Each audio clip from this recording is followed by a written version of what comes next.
Hello guys, good morning. हम लोग पढ़ रहे हैं वॉल्यूम एंड सरफेस एरिया। तो एक लेक्चर हो गया हमारा, और उस लेक्चर के अंदर हमने cube, cuboid, cylinder, hollow cylinder, cone, sphere, hemisphere, hollow sphere, hemisphere सब कवर कर लिया। क्योंकि ये जो पोर्शन है ये हम 9th में भी पढ़ा था, तो हमने उसको जस्ट रिवाइज कर लिया। ठीक है, अब जो हमारा नेक्स्ट फिगर है फ्रस्टम ऑफ कोन, ये आपके फर्स्ट टाइम आप 10th में देखोगे। ठीक है, तो ध्यान से देखना क्या फ्रस्टम ऑफ कोन। ठीक है, शुरू करते हैं हम लोग फ्रस्टम ऑफ कोन। कल मैंने आपको बताया था थोड़ा फ्रस्टम ऑफ कोन के बारे में। फ्रस्टम ऑफ कोन, ठीक है। फ्रस्टम कैसी फिगर है? बकेट शेप या ग्लास शेप फिगर को आप फ्रस्टम बोलते हैं। कल हमने देखा फ्रस्टम में ऐसा कुछ होगा, दो तो सर्कल होंगे, ठीक है, ये दो रेडियस होंगी R1 एंड R2। फ्रस्टम की हाइट h बोल दी, और फ्रस्टम की स्लैंट हाइट को हम क्या बोलते हैं? L बोलते हैं। आप लोग लिख लो पहले, फिर डिराइव करते हैं। वॉल्यूम ऑफ फ्रस्टम होता है, अगर ऐसा सिचुएशन है, पाई h by 3 R1 square plus R2 square plus R1 R2 होता है। Clear? This is volume of frustum. शुरू करते हैं। फ्रस्टम ऑफ कोन क्यों बोलते हैं इसको? ठीक है, देखो, क्योंकि because frustum is part of a cone. आपके पास एक कोन है, डायरेक्शन शुरू कर रहे हैं।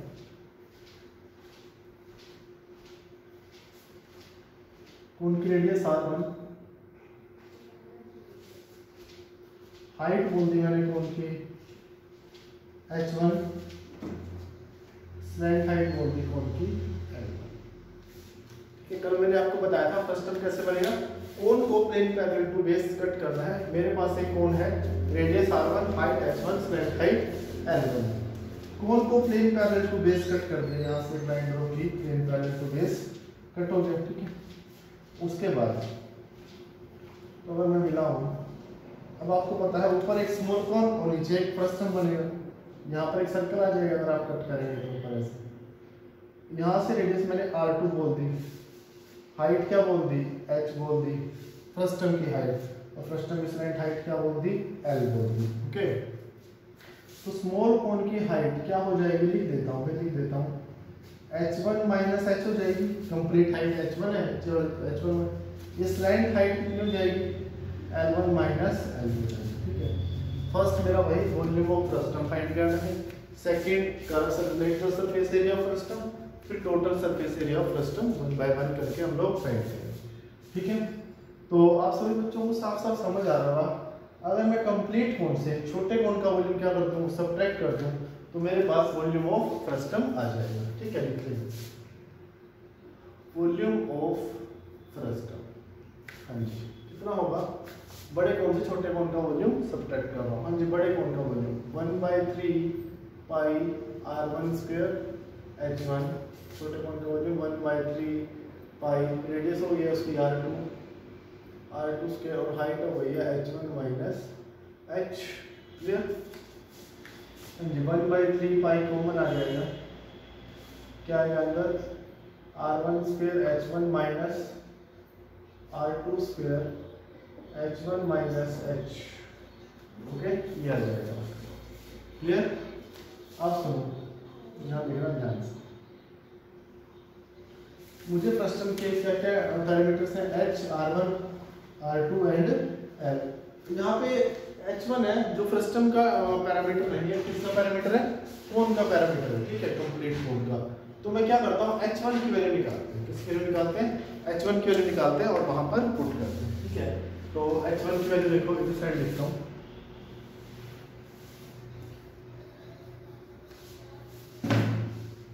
H1 की वैल्यू क्या होगी? मैं सुनो इधर से ध्यान से। अगर बेटा ये लाइन और ये बेस लाइन पैरेलल है, plane parallel to base cut किया है, तो आपको एक बात समझ आनी चाहिए। ये ट्राइंगल, इसको बोल दिया ABC ट्राइंगल, ADE के सिमिलर हो जाएंगे। ठीक है, साफ साफ दिखाई दे रही है। एंगल ए ये कॉमन है, लाइन पैरेलल है, दोनों बेस एंगल्स भी equal, triangle is triangle similar है तो क्या होगा, corresponding sides h1 minus h divided by h1 complete. R is equal to R2 by R1 is equal to L1 minus L divided by L1. Corresponding sides की ratio same होगी। इन दोनों को उठा लिया मैंने पहले, तो सेपरेट कर दिया कैसे, 1 minus h divided by h1 is equal to R2 by R1। ठीक है, ध्यान से देखना, यहाँ से एलसीएम ले लिया, 1 minus R2 by R1 is equal to h divided by h1। यहाँ पर आ गया, इसके बाद एलसीएम लिया तो एलसीएम आएगा R1 ऊपर आएगा R1 minus R2 is equal to h by h1। h को नीचे ले आओ, 1 आ जाएगा, रेसिप्रोकल कर दो दोनों साइड, तो h1 is equal to hr1 divided by r1 minus r2 आ गया। ठीक है, ये तो आया ही आया। उसके साथ साथ आपको पता होना चाहिए ये है क्या, क्या है h1। किसी भी फ्रस्टम के पैरामीटर मुझे दे रखे हैं, तो h1 is frustum is always a part of cone. Frustum किसी ना किसी कोन का एक पोर्शन रहा होगा, तो मैं उस कोन की हाइट निकाल सकता हूँ। h1 is equal to height of cone, इसकी हाइट है, कोन की हाइट है, of which frustum is a part, इसका फ्रस्टम एक पार्ट है। तो अब लिख लो h1 height of cone of which frustum is a part. क्या भैया, hr1 divided by r1 minus r2। h is height of frustum, r1 and r2 bigger and smaller radius। Clear यहाँ पर? ठीक है, तो h1 की वैल्यू रखते हैं वहाँ पर, बस वॉल्यूम आ जाएगा मेरे पास 1/3 पाई r1 स्क्वायर। h1 की value h r1 divided by r1 minus r2 minus r2 square h r1 divided by r1 minus r2 minus h। Okay, 1/3 जल्दी से सोल्व करते हैं, 1/3 पाई एस टी, ये हो गया बेटा h r1 square divided by r1 minus r2। ठीक है, अच्छा यहाँ पर देखो, पहले अंदर वाला सोल्व करेंगे, आप लोग खुद से कर लेना, मैं बता देता हूँ। तो r1 माइनस r2 एलसीएम आएगा, ऊपर लिखोगे h r1 minus h r1 आएगा, h r1 minus h r1 खत्म, प्लस h r2 आएगा, प्लस h r2 की मल्टीप्लाई होगी r2 स्क्वायर के साथ, plus minus h r2 cube divided by r1 minus r2। कर लोगे ना सोल्व? उसके बाद 1/3 पाई h भी कॉमन आ गया, h भी कॉमन आ गया, तो r1 क्यूब है बेटा, r1 क्यूब होगा ना। ठीक है, वो r2 क्यूब, एलसीएम कितना लोगे, r1 माइनस r2,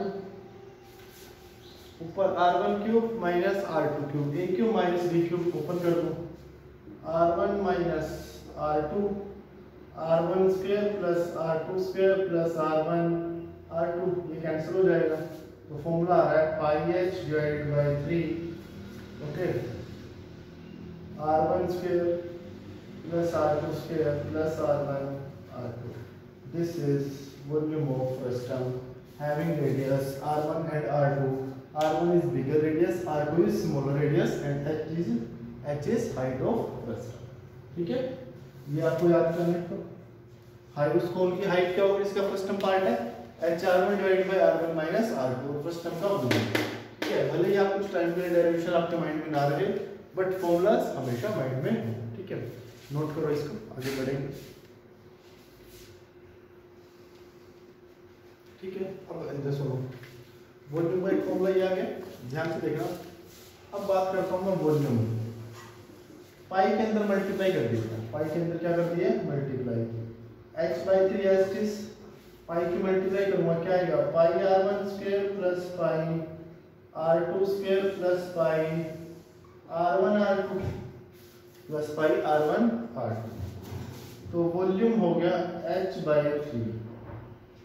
हाँ जी, पाई r1 स्क्वायर, फ्रस्टम के अंदर दो सर्कल होते हैं, पाई r1 स्क्वायर जो आपका फर्स्ट सर्कल है उसका एरिया हो जाएगा, area of A1, area of A1 pi R2 square क्या हो जाएगा, एरिया ऑफ सेकंड सर्कल पता ही होगा, ठीक है, प्लस पाई R1 R2। हाँ जी, ये कुछ नहीं होता पाई R1 R2। सुनो, इसको मैं ऐसे लिख सकता हूँ, रूट और स्क्वायर। क्या कर दिया, रूट और स्क्वायर सेम बात है। तो आप देखो, एक पाई उठाया, पाई R1 स्क्वायर, रूट एस अंदर पाई R1 स्क्वायर क्या बन गया, A1, एक पाई बच गया, पाई R2 स्क्वायर क्या बन गया, A2। तो ये भी आपका वॉल्यूम का फॉर्मूला है, वॉल्यूम ऑफ सिस्टम। अगर आपको सर्कल्स की रेडियस नहीं पता, क्या पता है सर्कल का एरिया आपको गिवन है, तो आपको रेडियस फाइंड करने की जरूरत नहीं है, आप डायरेक्ट लगा सकते हैं volume h/3 A1 plus A2 plus root of A1 A2, this is also volume of system of, ठीक है, नोट करो इसमें। हाँ भाई, ये जरूर आप ध्यान रखेंगे, ये दोनों ट्रायंगल्स हमेशा सिमिलर होंगी, क्योंकि जब भी आप उनको कट करोगे, जब आप फ्रस्टम मेक करोगे, तो हमेशा प्लेन पैरेलल टू बेस ही कट करोगे, ठीक है, ये लाइन और ये लाइन आपकी parallel. Okay, note write down. चलिए जी, शुरू करते हैं आगे। वॉल्यूम हो गया कस्टम का।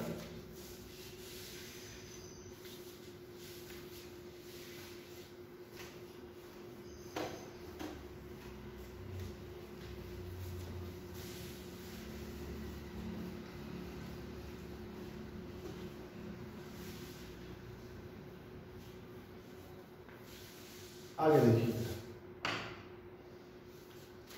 फ्रस्टम का वॉल्यूम मैंने फाइंड कर लिया। अब बात करेंगे lateral surface area of frustum. जल्दी से मैं फिगर बना देता हूँ। ये मेरी कौन थी, plane parallel to base cut किया, फ्रस्टम की height h, length height l, r1, ये r2, ये h1 और ये L1, ठीक है। ये ऊपर वाला कितना आया था, L1 माइनस L, और ये हाइट H1 माइनस H।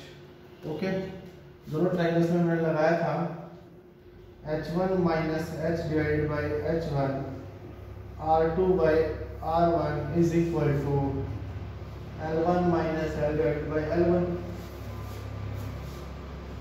अब मुझे निकालना lateral surface area of frustum. Lateral surface area of frustum यानी ऊपर नीचे का एरिया ऐड नहीं करना है, तो ये एरिया मुझे फाइंड करना है, यहाँ से लेकर यहाँ तक और यहाँ से लेकर यहाँ तक, ये दोनों एरिया मुझे फाइंड करना।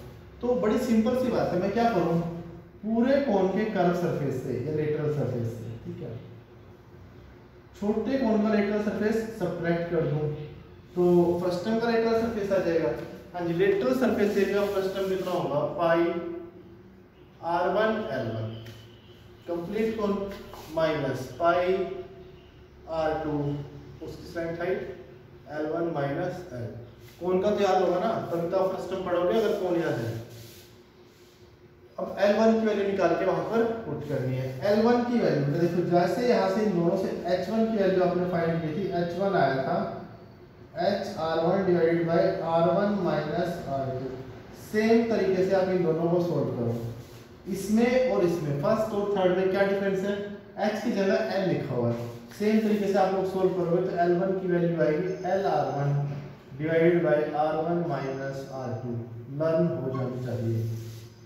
This is slant height of cone, L1 is slant height of cone of which frustum is a part. मिल लेना, slant height of cone of which frustum is a part. यहां पर पुट करते हैं,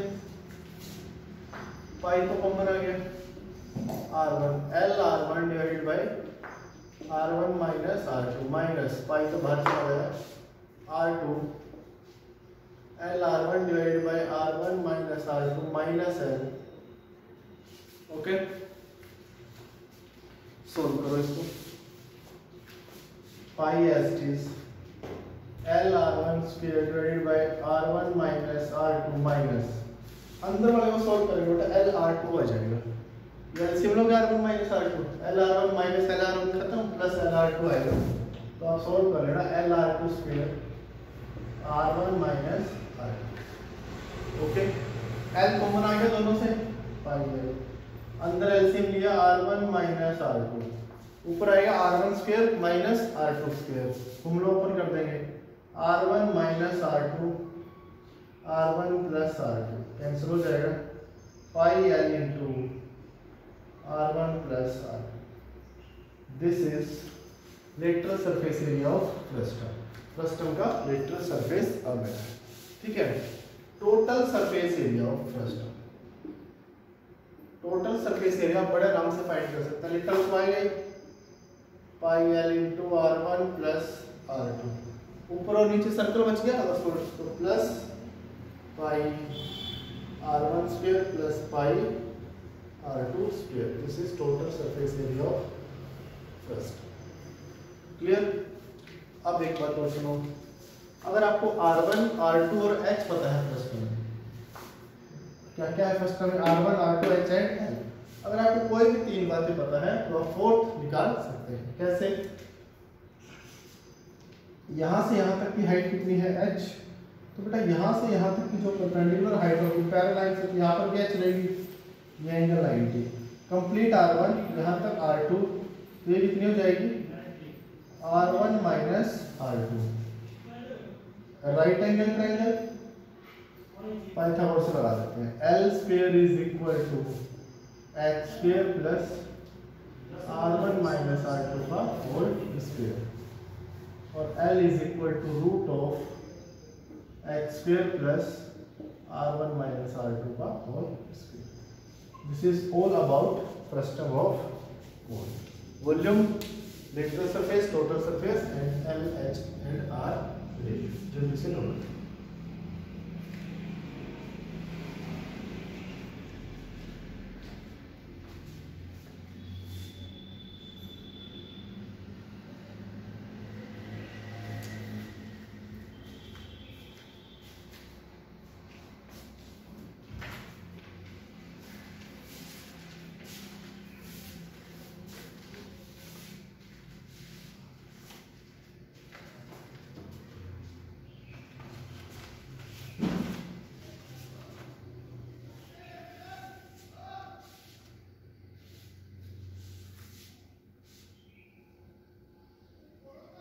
ठीक है, चलिए आगे बढ़ते हैं।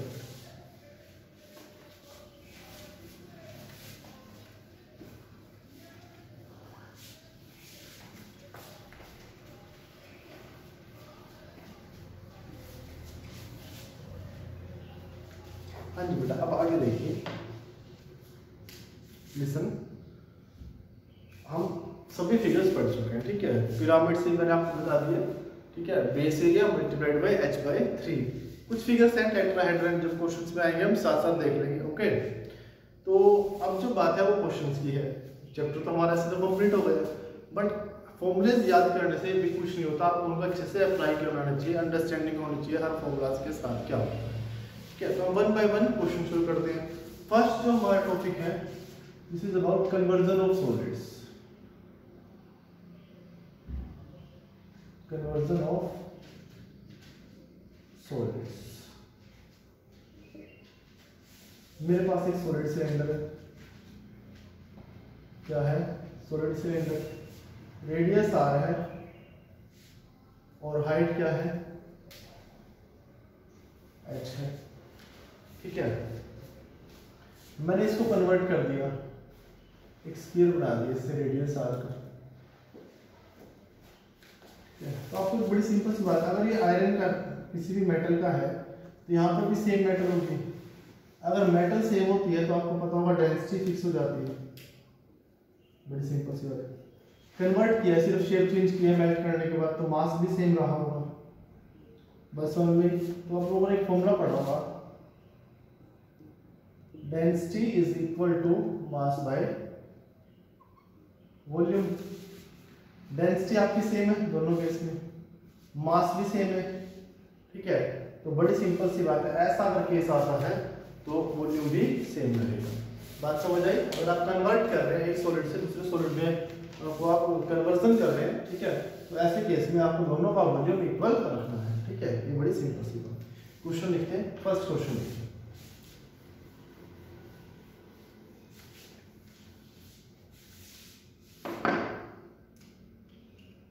लिखो first question.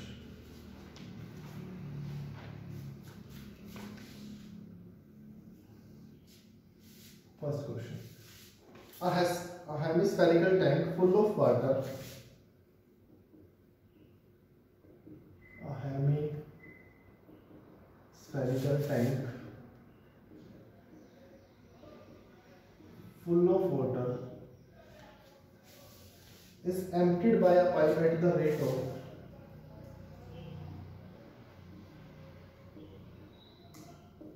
emptied by a pipe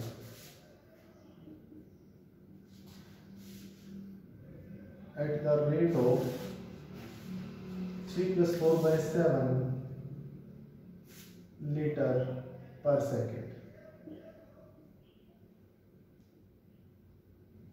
Okay. How much time will it take to make tank? How much time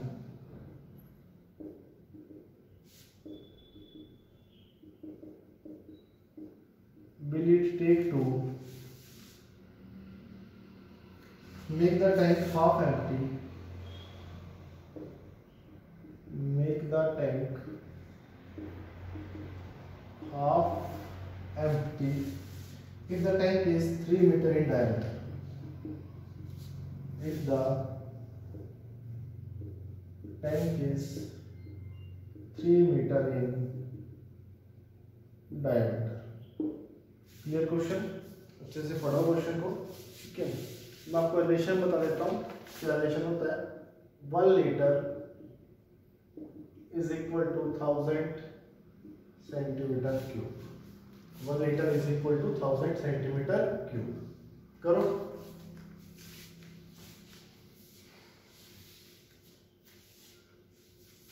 आप इसको करो, एक क्वेश्चन और चलो साथ साथ लिखेंगे। ये क्वेश्चन करते हैं। A hemispherical tank full of water. ये मेरा hemispherical tank है, full of water is emptied by a pipe 347 liter per second. How much time? कितना टाइम लगेगा? टू हाफ एम्प्टी करना है। क्या करना है? हाफ।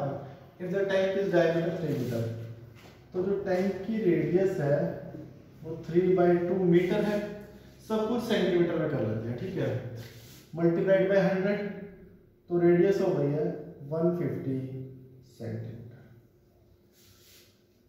रेडियस 150 है, तो वॉल्यूम 2/3 पाई 150 का क्यूब सेंटीमीटर क्यूब हो जाएगा। कोई दिक्कत? ये तो कंप्लीटली वॉल्यूम। मुझे तो हाफ एम्प्टी करना है। क्या करना है? Half empty. तो volume of water that flows out from tank, वो volume of water that flows out from tank, जो टैंक से बाहर आएगा। कितना? हाफ बार आएगा। 2 से डिवाइड कर दूं, 1/3 पाई 150 का क्यूब सेंटीमीटर क्यूब। कितने सेंटीमीटर क्यूब वाटर बाहर आएगा, ठीक है। अच्छा जी, 1 सेकंड के अंदर कितना आता है? 3 + 4/7 25/7 litre flows out in 1 second. कितना होता है? 1000 से मल्टीप्लाई कर तो सेंटीमीटर क्यूब हो जाएगा। 25,000/7 centimetre cube flows out in 1 second. कितने सेंटीमीटर क्यूब 1 सेकेंड के अंदर फ्लो कर जाता है? तो 1 सेंटीमीटर क्यूब को फ्लो करने में कितना टाइम लगेगा? 7 डिवाइड बाई 25,000 सेकेंड हो जाएगा ना रेसिप्रोकल। 1 डिवाइड बाई ये कितना फ्लो करवाना है अपने को? 1/3 पाई 150 क्यूब। 1/3 पाई 150 क्यूब। तो 1/3 पाई 150 क्यूब को टाइम लगेगा 7/25,000 multiplied by 1/3 multiplied by pi 22/7 multiply 150 cube. 150 second आपका आंसर। कर लोगे सोल्व? 7 to 7 कैंसिल हो जाएगा। 1 2 3 1 2 3 5 5 जा 5 3 जा 3 2 3 5 3 जा 5 2 5 भी कैंसिल हो गया। ये बेटा आपकी सेकंड्स आ गई। क्या आ गई है? 60 से डिवाइड कर दो, 60 से क्या कर दो, डिवाइड कर दो, आपका क्या जाएगा, मिनट्स आ जाएंगे। क्या रह गया ऊपर, 22 मल्टीप्लाई 3 मल्टीप्लाई 15 डिवाइड बाय 60, 15 4 और कुछ भी रह गया क्या? ठीक है, चलो सोल्व जो सोल्व कर लो आंसर। ठीक है, नेक्स्ट क्वेश्चन लिखो।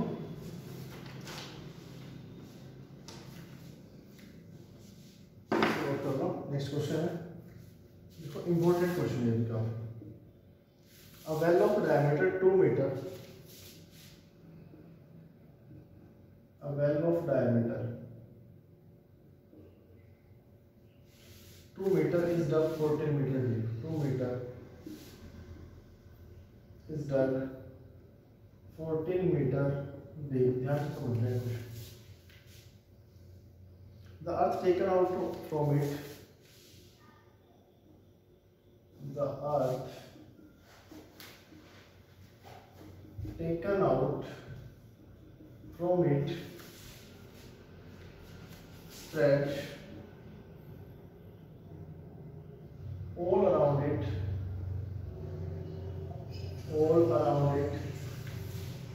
to form an embankment of height 40 centimeters. To form an embankment of height 40 centimeters. Find the width of embankment. Find width of embankment.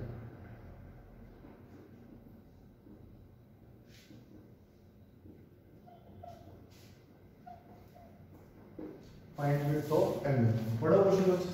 A well of diameter 2 well के dimension, उस मिट्टी को आपने well के चारों तरफ फैला दिया है और जो एम्बैंकमेंट बनाया है उसकी जो हाइट है वो 40 सेंटीमीटर है।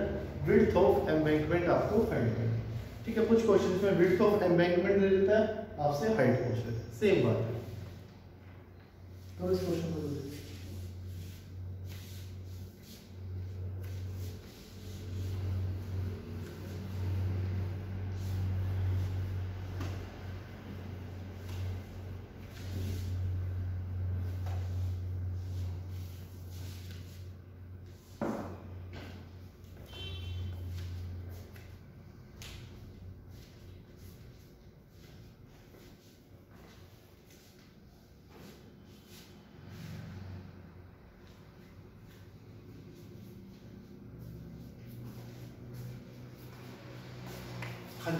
क्वेश्चन लिखो बस अच्छे से। ठीक है,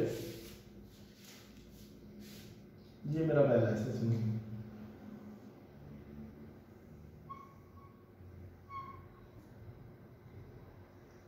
ये मेरा होरिज़ोंटल स्पेस है। ठीक है,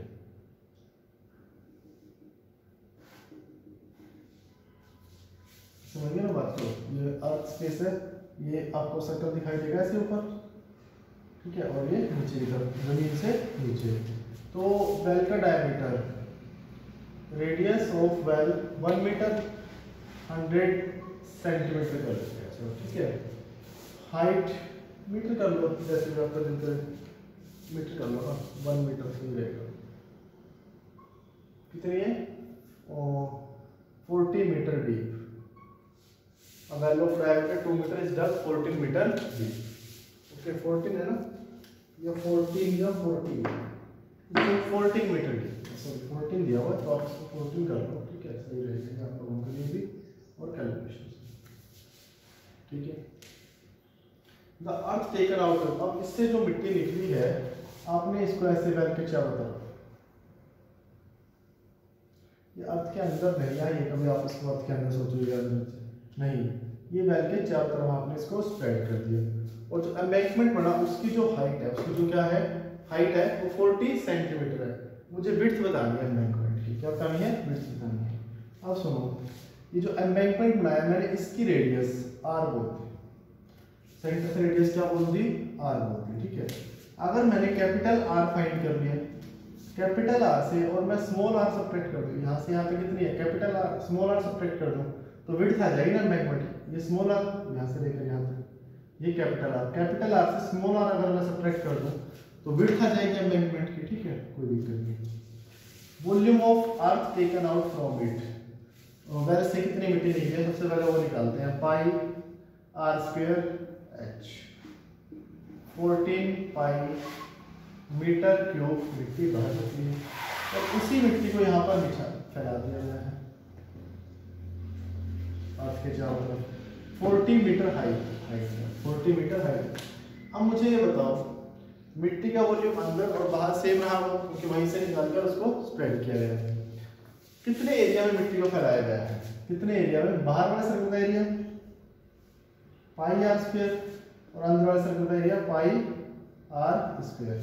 बाहर वाले एरिया से अंदर वाले एरिया क्या कर दूं, सब्ट्रैक्ट कर दूं, तो एरिया ऑफ अर्थ आ जाएगा where earth is spread out, जहां पर मिट्टी को फैलाया गया है। एरिया को अगर मैं हाइट से मल्टीप्लाई कर दूं, हाइट 40 सेंटीमीटर 40/100, पढ़ा था ना प्रॉब्लम बेटा, यही तो बात है। अगर आपको एरिया दे रखा होता, विड्थ दे रखी होती, क्या दे रखी होती, विड्थ 7 दे रखी होती, तो भी आप एरिया निकाल देते, मिट्टी कहाँ पर फैलाई गई है, एरिया मल्टीप्लाई हाइट कर देते, इज इक्वल टू वॉल्यूम होगा 14 पाई। दोबारा सुन लो, बस यही बात समझनी है। मैंने एरिया निकाल दिया, वो एरिया निकाल दिया जहां पर मिट्टी को फैलाया गया है, area multiplied by height is equal to volume of earth. Solve for capital R, solve for capital R, pi common out आ गया, कैंसिल हो जाएगा सभी से, R square -1 multiplied by 4/10 is equal to 14, 4r square -4 is equal to 140, 4r square is equal to 136 और r square is equal to 4 3 जा 4 4 जा, r की वैल्यू √34 आ गई, r की वैल्यू क्या आ रही है √34। कर लोगे सॉल्व, आपका सॉल्व, ओके ठीक है, यहाँ तक कर ले आपको, r की वैल्यू आ जाएगी, फिर r माइनस स्मॉल r कर दो, इससे 1 सब्ट्रैक्ट कर दो, ओके, वो आपकी विड्थ ऑफ एम्बैंकमेंट, क्लियर।